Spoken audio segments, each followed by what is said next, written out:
दोस्तों, अपने भारत के 508 रेलवे स्टेशन के रीडेवलपमेंट के लिए प्रधानमंत्री नरेंद्र मोदी ने एक प्रोजेक्ट लॉन्च किया था। इसके अलावा Vande Bharat bullet train, Amrit Bharat train, इन ट्रेनों को भी लॉन्च किया गया है। अभी की बड़ी खबर ये है कि अब इंडियन रेलवे अपने रेलवे ट्रैक को हटा करके नए ट्रैक लगा रही है। अभी देश में जितने भी बड़े रेलवे स्टेशन है या जो भी नए रेलवे स्टेशन बनाए जा रहे हैं, उन सब जगह पर पुराने ट्रैक को हटा करके ब्लेसलेस ट्रैक लगाया जा रहा है। तो आज के इस वीडियो में हम जानेंगे कि भारतीय रेलवे नए ट्रैक क्यों लगा रही है, नए ट्रैक लगाने से क्या फायदा होगा, क्या इससे हमारे एक्सप्रेस ट्रेनों की स्पीड और ज्यादा बढ़ जाएगी, आखिर क्यों भारत सरकार पुराने ट्रैक को हटा करके नए ट्रैक बिछाना चाहती है। नमस्कार दोस्तों, मैं हूं विकास और आप देख रहे हैं ऑल इंडिया अफेयर्स।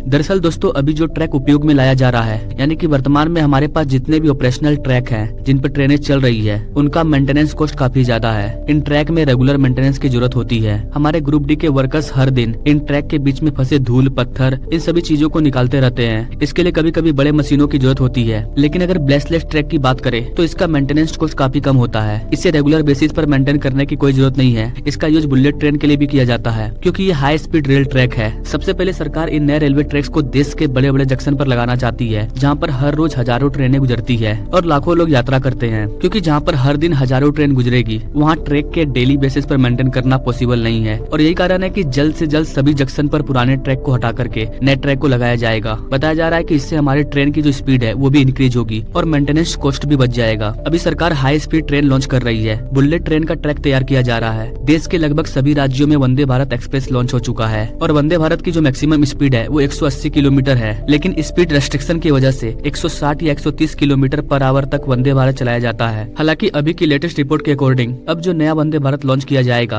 उसकी top speed 240 kilometre per hour होगी। गाइस, आपको बता दें कि Vande Bharat express way world के उन कुछ ट्रेन लिस्ट में शामिल है जिसे 100 किलोमीटर पर आवर की स्पीड हासिल करने में सिर्फ 52 सेकंड लगता है। बाकी सभी ट्रेन 55 सेकंड या उससे ज्यादा समय लेती है। वंदे भारत के अंदर नॉइस लेवल 65 dB तक होता है, जबकि बाकी ट्रेनों में 85 से 90 dB तक होता है। तो अभी के लॉन्च हो चुके वंदे भारत के लिए हमारे पुराने ट्रैक सुटेबल है। लेकिन जो नए ट्रेन लॉन्च होंगे जिनकी स्पीड 240 किलोमीटर पर आवर होगी, उसके लिए हमारे पुराने ट्रैक सुटेबल नहीं है। उसके लिए हमें ब्लेसलेस ट्रैक चाहिए होगा और यही ब्लेसलेस ट्रैक बुलेट ट्रेन के लिए भी तैयार किया जा रहा है। इसका मतलब ये भी आप निकाल सकते हैं कि पूरे देश में अगर ब्लेसलेस ट्रैक को बिछाया जाएगा, इससे ये पता चलता है कि आने वाले टाइम में पूरे देश में बुलेट ट्रेन चलाया जा सकता है। क्योंकि गाइस, आप सभी जानते हैं कि भारत सरकार का टारगेट है कि 1947 में भारत आजाद हुआ था और 2047 तक भारत को एक विकसित कंट्री बना देना है। और इसके लिए पूरे भारत में बुलेट ट्रेन का चलना ये आम बात है। और जैसा कि आपको पता होगा, बुलेट ट्रेन के लिए जापान भारत की मदद कर रहा है और दोनों देश मिलकर के भारत में ये ट्रैक लगा रहे हैं। तो हमारे पास टोटल 1 लाख किलोमीटर से ज्यादा का रेलवे ट्रैक मौजूद है। इसलिए नए ट्रैक लगाना ये बहुत ही मुश्किल टास्क होगा। यहाँ पर आपको बता देगा इसकी ब्लेसलेस ट्रैक मेट्रो ट्रैक जैसा होता है, यानी कि जिस तरह से मेट्रो के लिए कंक्रीट का एक स्ट्रक्चर तैयार किया जाता है, ठीक उसी तरह ब्लेसलेस ट्रैक के लिए भी इसी तरह का कुछ स्ट्रक्चर तैयार करना पड़ता है। और जो हमारे नॉर्मल ट्रैक्स है उन सब के नीचे मिट्टी है। तो इंडियन रेलवे के लिए यह एक बड़ा चैलेंज है कि कैसे वो देश भर में नए पटरी लगाएंगे। हालांकि सरकार इस पर जोर दे रही है, क्योंकि हम फ्यूचर में और भी हाई स्पीड ट्रेन को लॉन्च करेंगे। तो भारत सरकार आने वाले फ्यूचर को देखते हुए रेलवे ट्रैक को तैयार कर रही है, जो हमारे विकसित भारत को प्रदर्शित करता है। क्योंकि विकसित भारत में जो सबसे मस्त चीज होगा वो होगा यातायात की सुविधा। जब तक आपके देश की यातायात सुविधा सही नहीं होगी, तब तक आप एक डेवलप नेशन नहीं कहलाएंगे। वैसे गाइस, आप इस रेलवे ट्रैक के बारे में क्या कहना चाहेंगे? क्या भारत सरकार सही काम कर रही है? आपको क्या लगता है, पूरे भारत में ये ब्लेसलेस ट्रैक बिछाना चाहिए? आप अपने राय कमेंट बॉक्स में जरूर दीजिएगा और ऐसे लेटेस्ट अपडेट के बारे में जानने के लिए मेरे चैनल से जरूर जुड़िएगा। Now thank you for watching. मिलते हैं अगले वीडियो में नई जानकारी के साथ। तब तक के लिए जय हिंद।